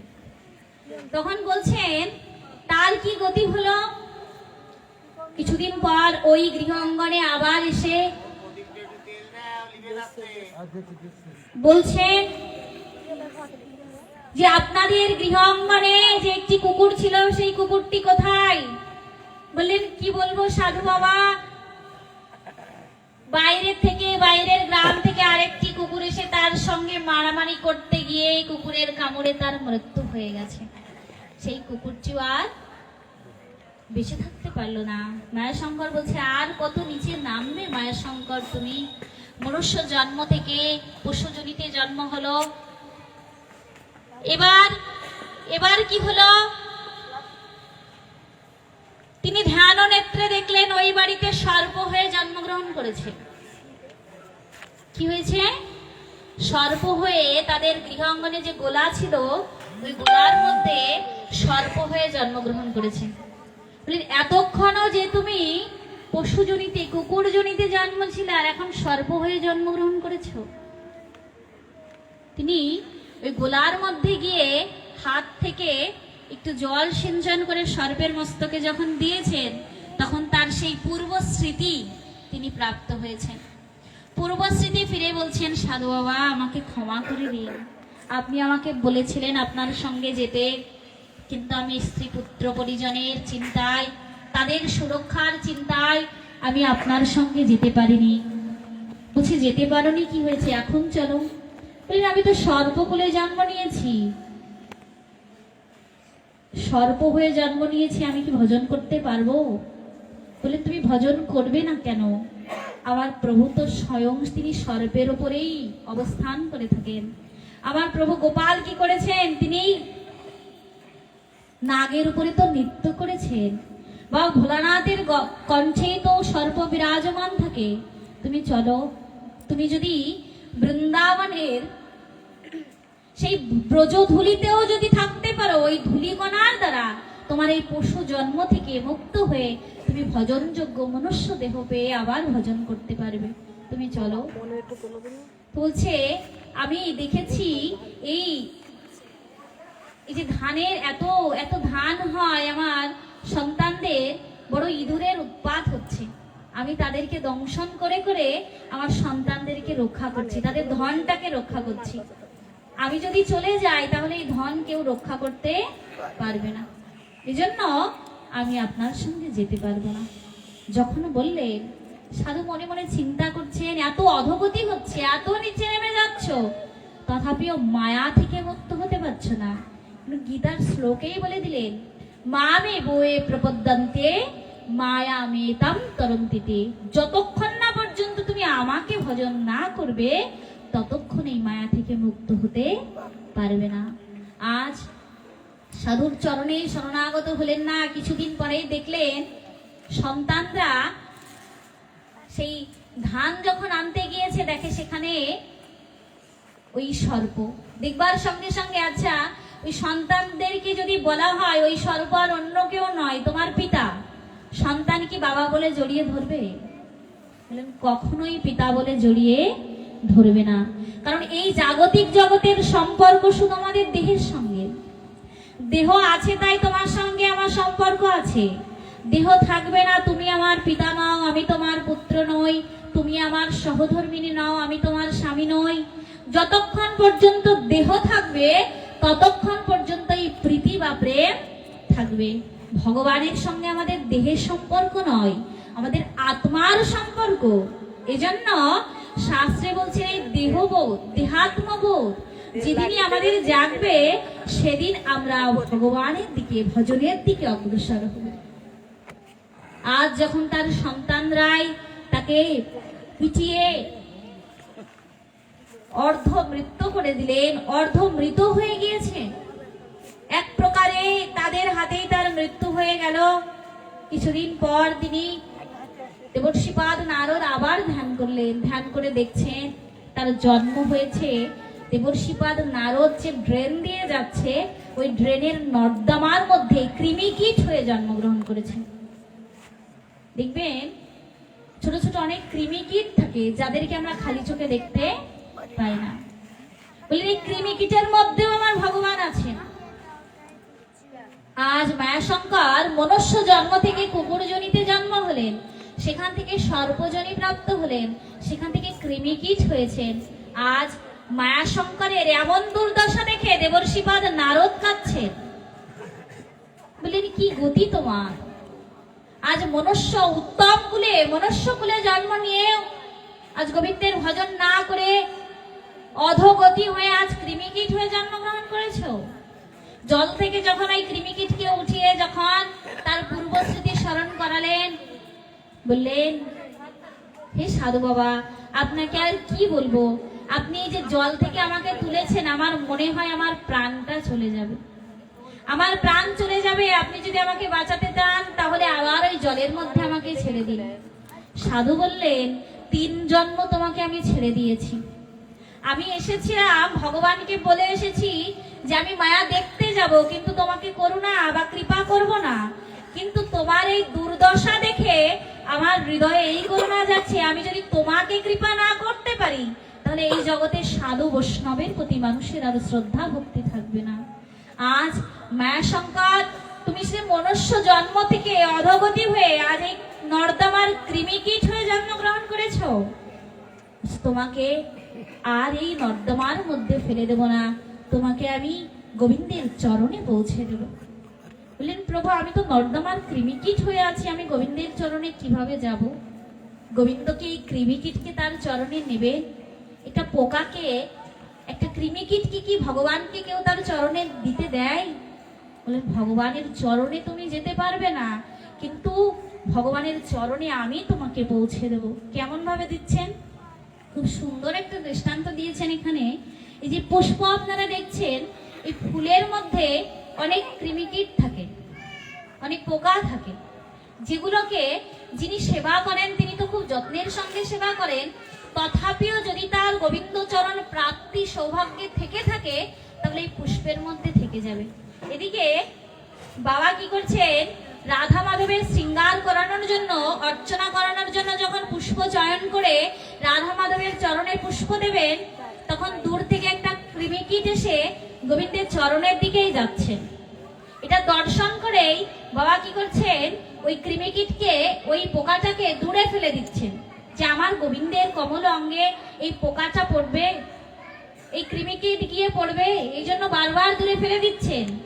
ওই কৃমিকীটও আজ নয়ন জলে ভেসে বলছেন আমি তো গোবিন্দের কৃপাতে এই কুলে জন্ম নিয়েছি, তুমি উত্তম কুলে মনুষ্য কুলে জন্ম নিয়ে গোবিন্দের চরণে পুষ্প অর্পণ করছো, তুলসী পত্র অর্পণ করছো, সর্প যেমন গোবিন্দ তাকে বিষ দিয়েছিল বিধায়, আর সর্প গোবিন্দের চরণে সেই বিষই নিবেদন করেছিল, আমাকে তো এই হীন কৃমিকীট কুলে জন্ম দিয়েছে, আমিও তো গোবিন্দের চরণ প্রাপ্ত হতে পারি, আজ আমাকে কেন দূরে ফেলে দিচ্ছ? ভগবান বলছেন, তেষাম সতত যুক্ত নাম ভজতাম প্রীতিপূর্বকাম দদামি বুদ্ধিয়গাম। যে সতত আমার সঙ্গে যুক্ত হতে চায়, আমি তাকে সেই বুদ্ধি দান করি যে বুদ্ধি দ্বারা সে আমাকে লাভ করতে পারে। আজ ভগবান ওই কৃমিকীটের মধ্যে বুদ্ধিবৃত্তির ওপর প্রবেশ করে তাকে বলছে, তুমি যদি এইভাবে আমার চরণে আসতে চাও, তুমি কখনোই আমার চরণে আসতে পারবে না, তুমি আশ্রয় গ্রহণ করো। কি আশ্রয় গ্রহণ করলে? না, একটা পুষ্পকে আশ্রয় গ্রহণ করো। ফুলের মধ্যে যখন এই কৃমিকীট কি অবস্থান করলে, করবার পরেই যখন বাবাজি তিনি গোবিন্দের চরণে পুষ্প নিবেদন করবার সময় যখন চন্দন মিশ্রিত করে এই পুষ্পটি গোবিন্দের চরণে মন্ত্র সহকারে উচ্চারণ করে দিলেন, ওই পুষ্পের সঙ্গে সঙ্গে এই কৃমিকীট গোবিন্দের চরণে প্রাপ্ত হয়ে গেলেন। এই জন্য বললেন, এই জগতে যারা ওই কৃমিকীটের ন্যায় এই মাদিস জীবধন যেমন গোবিন্দ চরণ থেকে চ্যুত হয়ে আছি, আমরা যদি শ্রী গুরুদেবের শ্রী চরণ রূপ পুষ্পকে হৃদয়ে ধারণ করে হা নিতাই হা গৌর বলে রাধা মাধবের চরণে শরণ করতে যাই, তাহলেও আমরা গুরু চরণ রূপ পুষ্পের কৃপায় করুণায় সে রাধা গোবিন্দের চরণ প্রাপ্ত হতে পারবো। আসুন, এই মায়া শঙ্কর ঠিক তেমন ভাবে দেবর্ষিপাদ নারদের কৃপায়, নারদের করুণায় তার এই জন্ম থেকে তিনি আবার সাধু কৃপায়, বৈষ্ণব কৃপায় তিনি আবার সুন্দর মনুষ্য দেহ ধারণ করে গোবিন্দের ভজনের পথে অগ্রসর হলেন। আপনাদের চরণে এই প্রার্থনা নিবেদন করব, মনুষ্য জন্ম পেয়েছি, হরি ভজনের জন্ম পেয়েছি, এই জন্মটা যেন এইভাবে কেটে না যায়। শাস্ত্রে আমাদেরকে জানিয়ে দিচ্ছেন, আচার করে কেহ না করে প্রচার, প্রচার করে কেহ না করে আচার, আচার প্রচার নামের দুই কার্য, সেই জগতের গুরু সেই জগতের রাজ্য। আজ আমরা গোবিন্দের কথামৃতকে শ্রবণ করছি, এই আচরণটা যেন আমাদের প্রত্যেকের জীবনে আমরা পালন করতে পারি। যতটা সময় আমরা হরিকথা শ্রবণ করেছি, এই হরিকথার মধ্য দিয়ে একটি কথাও যদি আমাদের কর্ণদুয়ার দ্বারা হৃদয় মন্দিরে প্রবেশ করাতে পারি, তাহলে এই মনুষ্য জন্মের সার্থকতা। এই মনুষ্য জন্ম পেয়েছি, ভজনের দেহ পেয়েছি, তো ভজন না করে যদি আবার আমরা চলে যাই, তাহলে বারবার এই জন্ম মৃত্যুর চক্রে আমাদেরকে আবর্তিত হতে হবে। এই জন্য ভগবান বলছেন, যেন তোমাদেরকে একটি ভরসার বাণী দিয়ে যায়, তোমাদের একটি আশার বাণী দিয়ে যায়। ভগবান বললেন, এই জগতে আমরা যতটা না ভগবানকে ডাকছি, তার থেকে অধিক ভগবান আমাদেরকে ডাকছেন। আমরা যতটা না ভগবানকে পাওয়ার জন্য তার কাছে যাচ্ছি, তার থেকে অধিক আমাদেরকে ভালোবেসে ভগবান আমাদের কাছে আসছেন। এটাই হচ্ছে তার কৃপা। আর এই মায়াটাকে মুক্ত হবার জন্য ভগবানই আসছেন। কি রূপে? সাধু রূপে, নাম রূপে, ভক্ত রূপে, গুরু রূপে। আজ আমাদের মধ্যে ভগবান ইহানো কৃপা করে তার পথে, তার চরণ আশ্রয়ে আমাদেরকে নিয়ে যাচ্ছেন। এবং অন্তিমে ভগবান আরেকটি কথা আমাদেরকে জানিয়ে দিলেন, বললেন, হে কলির জীব, তোমাদেরকে আরেকটি কথা বলে দিই, যেটা কলিযুগ পাবন অবতার শ্রীমান চৈতন্য মহাপ্রভু বলেছেন। এই জগতের আর কোনো এমন কোনো ভগবান নাই যে জীবের প্রতি এই করুণা তিনি প্রদান করেছেন। মহাপ্রভু কি বললেন? এই জগতের প্রতিটা জীব দুহাত পেতে থাকে। কেন না, প্রভু আমাদেরকে কিছু দাও। আমরা বেশিরভাগ বিপদে পড়লেই ভগবানকে স্মরণ করি। বিপদ ভঞ্জন মধুসূদন আসেন, বিপদ থেকে আমাদেরকে রক্ষাও করেন, কিন্তু বিপদ চলে গেলে যেন আমরা তাকে ভুলে না যাই। বললে, বিপদের মধ্য থেকেও যদি আমরা গোবিন্দকে স্মরণ করতে পারি, তুমি গোবিন্দের ভক্ত, কিন্তু যদি গোবিন্দকে ক্ষণকালের জন্য চ্যুত হয়ে যাও, এই মায়া তোমাকে আঁকড়ে ধরবে। তারই উত্তম দৃষ্টান্ত দিচ্ছেন বৃন্দাবন লীলায়, বাল্য লীলাতে কৃষ্ণ সখাবৃন্দ যখন কৃষ্ণের সঙ্গে গোষ্ঠে গিয়েছিলেন, গোষ্ঠে যাওয়ার পরে কংসের প্রেরিত সমস্ত অসুরগণ কৃষ্ণের উপর যখন আক্রমণ করত, সকলদেরকে রক্ষা করতেন কৃষ্ণ বলরাম। সকলে মিলে কৃষ্ণকে রক্ষা করতেন। তো একদিন কি হয়েছে, কৃষ্ণ বসে আছেন, সকল সখাবৃন্দ মনে মনে চিন্তা করছেন, প্রতিদিনই তো কৃষ্ণ বংশী বাদন করে সমস্ত ধেনু গাভীভূতদেরকে নিয়ে আসে। আজ সমস্ত ধেনু বৎসগণকে একটু দূরেই বিচরণ করতে গিয়েছে, আজ আমরা কেউ কৃষ্ণকে ডাকবো না। আজ কৃষ্ণকে না ডেকেই তারা নিজেরাই গিয়েছেন ধেনু বৎসগণকে ফিরিয়ে আনতে। কৃষ্ণকে না ডেকে তাকে না জানিয়ে যখন গিয়েছেন, কিছু দূর যাওয়ার পরেই কংস প্রেরিত অসুর সে অগ্নিরূপ ধারণ করে এসে সমস্ত সখাদের ওপর অগ্নিবর্ষণ করছে। এমন ভাবে অগ্নিবর্ষণ করছেন, হয়তো এখনই তাদের প্রাণ চলে যাবে। এটা দর্শন করে সমস্ত সখাগণ মনে মনে চিন্তা করছেন, এতদিন কৃষ্ণ সঙ্গে ছিল, আমাদের কোনো বিপদ ছিল না, আর যেই আমরা কৃষ্ণ চরণ থেকে চ্যুত হয়ে গিয়েছি, আর তখনই আমাদের যত বিপদ। আজ কৃষ্ণকে ডাকতে পারছেন না কেন? না, আমরা তো কৃষ্ণকে বলে আসিনি, কি করে তাকে ডাকবো? গোবিন্দও বলছেন, ভক্ত যদি আমাকে না ডাকে ততক্ষণ তো আমি ভক্তকে কৃপা করতে যেতে পারি না। আপনারা তো দেখেছেন, কুরুরাজ সভায় দ্রৌপদী যখন নিজের বস্ত্রকে রক্ষা করবার জন্য সেই রাজসভার সভা মধ্যে রাজা ছিলেন অন্য ধৃতরাষ্ট্র, পিতামহ ভীষ্ম, গুরু দ্রোণাচার্য, সকলের নিকটে তার সম্ভ্রমকে রক্ষা করবার জন্য প্রার্থনা করেছিলেন, হে রাজা, আমি তো আপনার কুলবধূ, কুলের বধূ আমি, আমার সম্ভ্রম যদি নষ্ট হয়ে যায়, এই কুল ধ্বংস হয়ে যাবে, আপনি রক্ষা করুন। রাজা রক্ষা করতে পারলেন না। পিতামহকে বললেন, আপনি তো একাই এই জগৎকে প্রলয় ঘটিয়ে দিতে পারেন, পরশুরামের শিষ্য আপনি, আপনি আমাকে রক্ষা করুন। বিশ্বদেব প্রতিজ্ঞার দ্বারা আবদ্ধ হয়ে মাথা নিচু করে থাকলেন। গুরু দ্রোণাচার্যের দিকে তাকালেন, কর্ণের দিকে তাকালেন, কেউ তাকে রক্ষা করবার জন্য এগিয়ে আসলেন না। তার পঞ্চস্বামীর দিকে তাকালেন, পঞ্চস্বামীও মাথা নত করে থাকলেন। দ্রৌপদী তখন মনে মনে চিন্তা করছেন, আমাকে যখন কেউ রক্ষা করতে পারলো না, আমি তো পাঞ্চালী, দ্রুপদ রাজার কন্যা, আমি দ্রৌপদী, আমি যজ্ঞশিনী, যজ্ঞের হতে আমার আবির্ভাব হয়েছে, দেবতাদের আশীর্বাদ স্বরূপ কৃষ্ণ আমি, আমার নিজেরও তো একটা ক্ষমতা আছে, সামর্থ্য আছে। আজ নিজের সামর্থ্য দ্বারা যখন দুটি হস্ত দ্বারা বসনকে চেপে ধরতে গেলেন, কৃষ্ণ ততক্ষণ পর্যন্ত তাকে তার দুঃখ থেকে নিবৃত্তি করবার কোনো প্রচেষ্টা করলেন না। কেন না, সে তো নিজেই চেষ্টা করছে। যতক্ষণ না পর্যন্ত আত্মসমর্পণ না হয়, ততক্ষণ ভগবান কখনো তাকে কৃপা করেন না, তাকে রক্ষা করেন না। দ্রৌপদী নিজেই চেষ্টা করছেন, কিন্তু শত্রুপক্ষের শক্তির কাছে তার শক্তি ক্ষীণ মাত্র। আজ দ্রৌপদী মনে মনে চিন্তা করলেন, আমি আমার সম্ভ্রমকে নিজে কখনো রক্ষা করতে পারবো না। যদি আমার সম্ভ্রমকে রক্ষা করতে পারে, কেবলমাত্র দ্বারকাধীশ ভগবান শ্রীকৃষ্ণই পারে আমার এই লজ্জাকে নিবারণ করতে। তখন দুবাহু উত্তোলন করে, হে দ্বারকাধীশ ভগবান, আমাকে রক্ষা করুন বলে যখন তার চরণে প্রার্থনা নিবেদন করলেন, ভগবান কি করলেন, তিনি বস্ত্ররূপ ধারণ করে দ্রৌপদীর লজ্জাকে নিবারণ করলেন। আজ সখাগণ তেমন ভাবে কৃষ্ণকে ডাকতে পারছেন না, কৃষ্ণ আমাদেরকে রক্ষা করো, কারণ আজ কৃষ্ণকে ছেড়ে আমরাই চলে এসেছি। কৃষ্ণ বলরাম ছুটতে ছুটতে আসছেন সখাদেরকে রক্ষা করবার জন্য।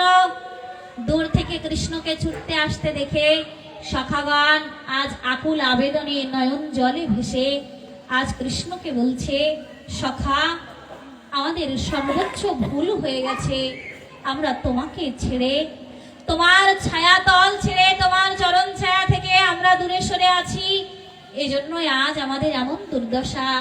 আজ থেকে কথা দিলাম, আমরা সকলেই কখনো তোমাকে ছেড়ে যাব না। আজ যখনই সমস্ত সখাবৃন্দ কৃষ্ণের চরণে সমর্পিত হলেন, ভগবান বলছে, জ্বলন্ত অনল কৃষ্ণ ভক্ত লাগি খাই, ভক্তের কিঙ্কর হয় আপন ইচ্ছায়। বললেন জ্বলন্ত আগুন ভগবান নিজের মুখ দ্বারা গিলে ফেলছেন। যিনি স্বয়ং ভগবান তিনি কি পারতেন না আগুনকে নিভিয়ে দিতে? বললেন পারতেন, কিন্তু যখন ভক্তের বিপদ হয় ভগবান সেই ভক্তের বিপদ থেকে কখনো দূরে থাকতে পারেন না। আর স্বয়ং ভগবান সেই আগুনকে গিলে ফেলছেন এবং কি বললেন, জ্বলন্ত অনল কৃষ্ণ ভক্ত লাগি খাই, ভক্তের কিঙ্কর হয় আপন ইচ্ছায়। কিঙ্কর কথার অর্থ হচ্ছে দাস। এই জগতে আমরা যারা আছি বাবা, এই জগতের মানুষ আমরা কেউ দাস হতে চাই না, আমরা সকলে প্রভু হতে চাই, সকলে সম্মান পেতে চাই, সকলেই যথাযোগ্য মর্যাদা আসন পেতে চাই। কিন্তু আমার প্রভু কি বলছেন? গোবিন্দ বললেন যে আমার ভক্ত হয়, যে আমাকে ভালোবাসে, যে আমার চরণে সর্বস্ব অর্পণ করে দেয়, আমি তার কিঙ্কর হয়ে, তার দাস হয়ে দাসত্ব করি। ভগবান বললেন এটি শুধু মুখে বলেননি, তিনি জানিয়ে দিয়েছেন, তিনি দেখিয়েছেন। কুরুক্ষেত্রের যুদ্ধে আজ অর্জুন রথের ওপরে বসে আছে, আর গোবিন্দ কোথায় বসেছেন? অর্জুনের পায়ের কাছে, রথকে চালনা করবার জন্য পায়ের কাছে বসে তিনি রথ চালনা করেছেন। তিনি ভক্তের দাসত্ব স্বীকার করেছেন। তাই আজ আমার গৌর হরি সেই ভক্তের দুয়ারে দুয়ারে গিয়ে ভক্তের বিশ্রামে রাখবো, বিশ্রামে রাখবো। না না না, আপনি 11টা বলতে 10:30 বাজে। কালকে 11টা। জয় শ্রী রাধে।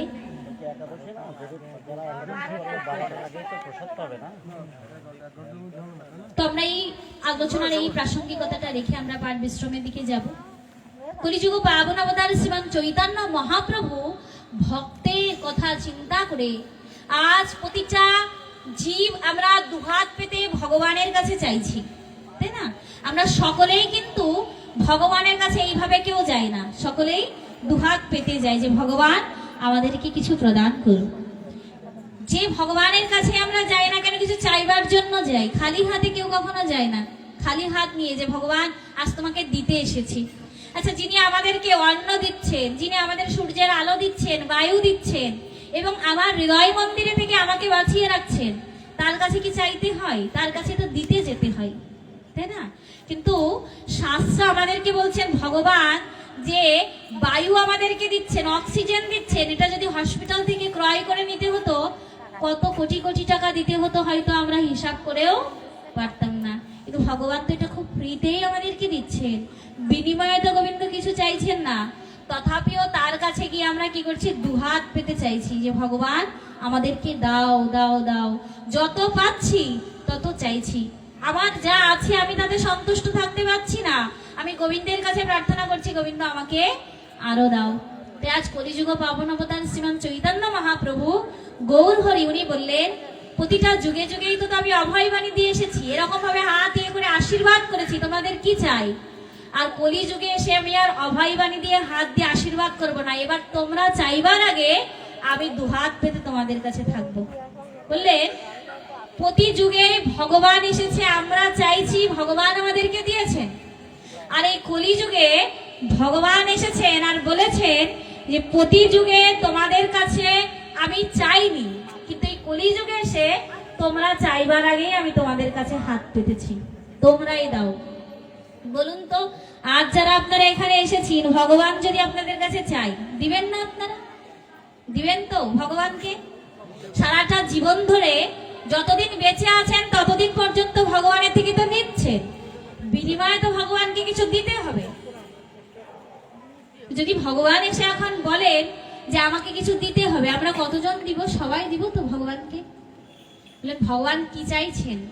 ভগবান বললেন, গৌর হরি আমাদেরকে জানিয়ে দিচ্ছেন যে তোমার কাছে কি চাইছি।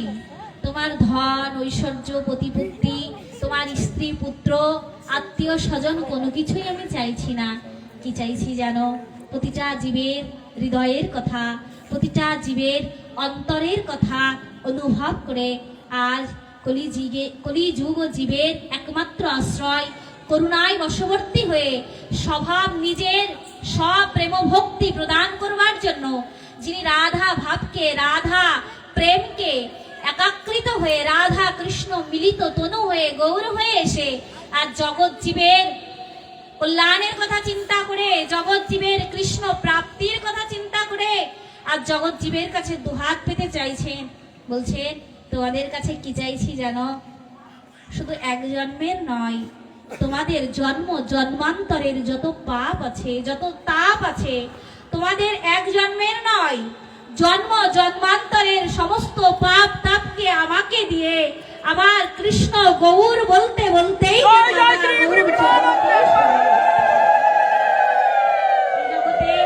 আমাদের পাপটা কেউ গ্রহণ করতে আসবে না। এই জগতে আমাদের যে তাপ, এই জগতে আমরা যে দুঃখ পাই, এই দুঃখ কেউ নিতে আসবে না। এই জগতের পাপ তাপ নিতে এসেছেন একমাত্র আমার গৌর হরি। এবং বললেন শুধু মুখে বলেননি, তিনি নিয়েছেন। এই জগতের সর্বোচ্চ পাপী কে? জগাই মাধাই। তার থেকে বড় পাপী আর কেউ নাই। উচ্চ কুলে জন্ম হয়েছে, ব্রাহ্মণ কুলে জন্ম নিয়ে আজ মদ্যপান করে, গোমাংস ভক্ষণ করে, অবৈধ নারী সঙ্গ করে, কত অহিতকর কর্ম করে। তথাপি আজ আমার নিত্যানন্দ প্রভু হরিদাস ঠাকুর গিয়ে যখন জগাই মাধাইকে বললেন, একবার গৌর বলো, একবার কৃষ্ণ বলো, তোমাদের সর্বস্ব পাপ থেকে গৌর মুক্ত করে কৃষ্ণ চরণে অর্পণ করে দেবে, একবার তার চরণকে স্মরণ করো। এটা আমাদের অভয় বাণী দিচ্ছেন, আমাদের ভরসার কথা বলছেন। এতদিন যারা আমরা মনে করেছি আমরা কি গৌর চরণ পাবো, আমরা কি গৌর চরণকে আশ্রয় করতে পারবো? আমি তো পাপী, আমি তো ভজনহীন, আমি তো গৌর কথা শুনতে পারি না, আমি তো গৌর কথাতে শুনবার জন্য আমার কর্ণ উৎকণ্ঠা হয় না, গৌর কথা শ্রবণ করতে করতে আমার নয়নতে নয়নবাড়ি বরিশন হয় না, গৌর কথা শ্রবণ করতে গিয়ে আমার হৃদয়ে তো আনন্দ জাগে না। বললেন নয়নং গলদ অশ্রুধারয়া বদনাম গদগদ রুদ্ধয়া গিরা। এমন দিন আমার কবে হবে যেদিন গৌর বলতে বলতে আমার নয়নের নয়ন অশ্রু বরিশন হবে? এমন দিন আমার কবে হবে আমি গৌর কথা শ্রবণ করতে করতে, আমি আমার রাধা মাধবের কথা শ্রবণ করতে করতে তন্ময় হয়ে যাব, আমার কোনো বাহ্য জ্ঞান থাকবে না? কবে এমন দিন হবে সাধু সঙ্গে বসে গৌর কথা কীর্তন করতে করতে আমার কণ্ঠ রুদ্ধ হয়ে যাবে? এমন দিন কবে হবে? এই প্রার্থনা গৌর চরণে নিবেদন করতে হয় ভক্ত সঙ্গে। বললে হরি কথা আমরা কীর্তন করি, গৌরাঙ্গ বলিতে হবে পুলক শরীর, হরি হরি বলিতে নয়নে বহে নীর। এমন ভাবে যদি গৌর কথা না হয়, গৌর চরণ শরণ না হয়, তাই তো আজ নিত্যানন্দ প্রভু জগাই মাধাইকে ডেকে বললেন, এই পতিত পাবনী যুগে জগাই মাধাই তোমরা কেন পতিত হয়ে থাকবে? পতিত পাবন রূপেই তো আমার গৌর হরি এসেছেন, এসো তোমরা গৌর চরণে শরণ নাও, মুখে একবার কৃষ্ণ বলো। আর জগাই মাধাই প্রধান্বিত হলেন, গৌরের পেছনে ছুটলেন। নিত্যানন্দ এবং হরিদাস ঠাকুরের পেছনে ধাওয়া করছেন, তাদেরকে ধরবেন। নিত্যানন্দ হরিদাস ঠাকুর ছুটে পালালেন, জগাই মাধাই ধরতে পারলেন না। হরিদাস ঠাকুর নিত্যানন্দকে বলছেন, তুমি তো যুবক, তুমি তো দৌড়ে পালাতে পারো, কিন্তু আমি তো বৃদ্ধ, আমি তো দৌড়ে পালাতে পারি না। বললেন তুমি তো বলেছ জগাই মাধাইকে কৃপা করবার জন্য। হরিদাস ঠাকুর নিত্যানন্দ প্রভুকে বলছেন, জগাই মাধাইয়ের আর কি কৃপা হবে, তারা তো কৃপা পেয়ে গেছে। বললেন কিভাবে? বললেন যারা নিত্যানন্দ এবং হরিদাস ঠাকুরের পেছন পেছন দৌড়ায়, যারা সাধুর পেছনে ছোটে, তাদের আর কৃপা পেতে বিলম্ব হয় না, তারা কৃপা পেয়ে গিয়েছে। এই জগতের জীবের মানুষ তারা তো বিষয়ের পেছনে ছোটে, স্ত্রী পুত্র আত্মীয় স্বজনদের পেছনে ছোটে, কিন্তু যদি কেউ একবার সাধুর পেছনে ছুটতে পারে, যদি কেউ একবার গুরুচরণের পেছনে ছুটতে পারে, তাদের আর এই বিষয়ের দিকে ফিরে তাকাতে হয় না। মা, ছুটতে যদি হয়, আজ যারা এখানে আপনারা এসেছেন, এই গৃহ স্বামীর আঙিনায় এসেছেন, হরি কথা শ্রবণ করছেন, একটি কথা হৃদয়ে যদি নিয়ে যেতে পারেন, আজ দূর থেকেই মাদিসা জীবধমের আশারও সার্থকতা এবং তাদেরও এই গৃহ অঙ্গনে আনবারও সেই সৌভাগ্য প্রাপ্ত হবে। কারণ এসেছি এই জন্মে ভজন করবার জন্য। যদি ছুটতে হয়, আমরা তো সকলেই ছুটছি, অহর্নিশি ছুটছি।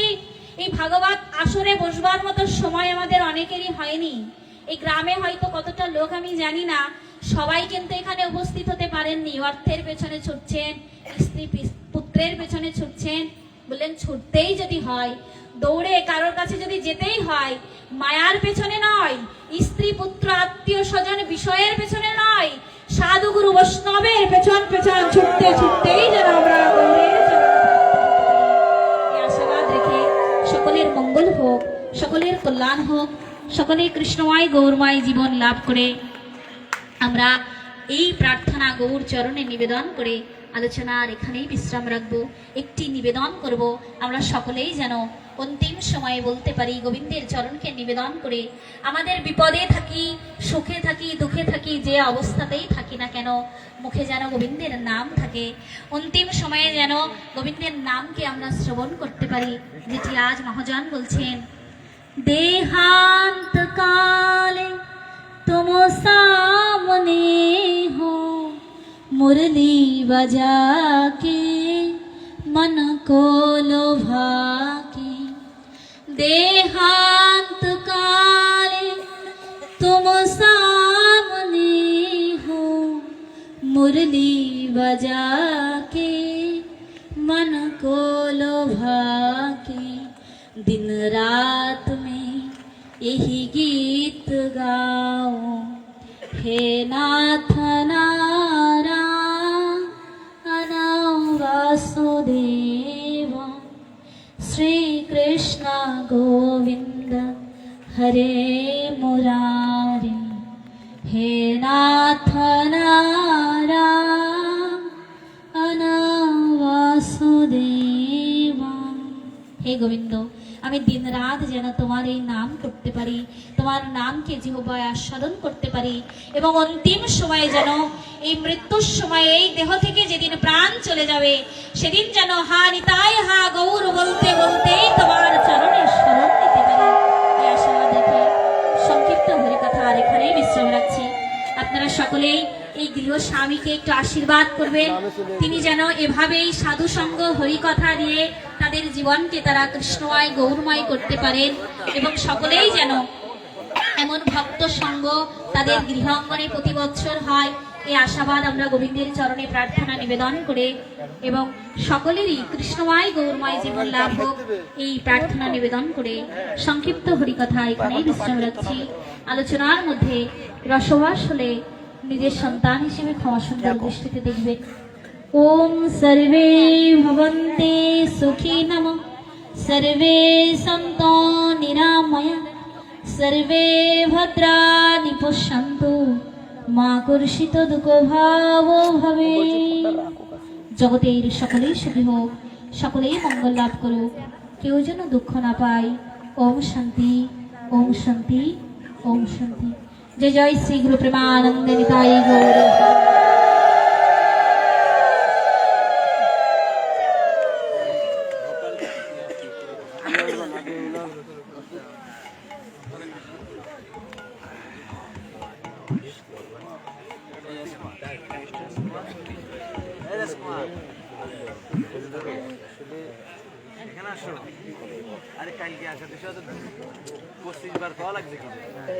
ধরেন পাট কীর্তন ধরেন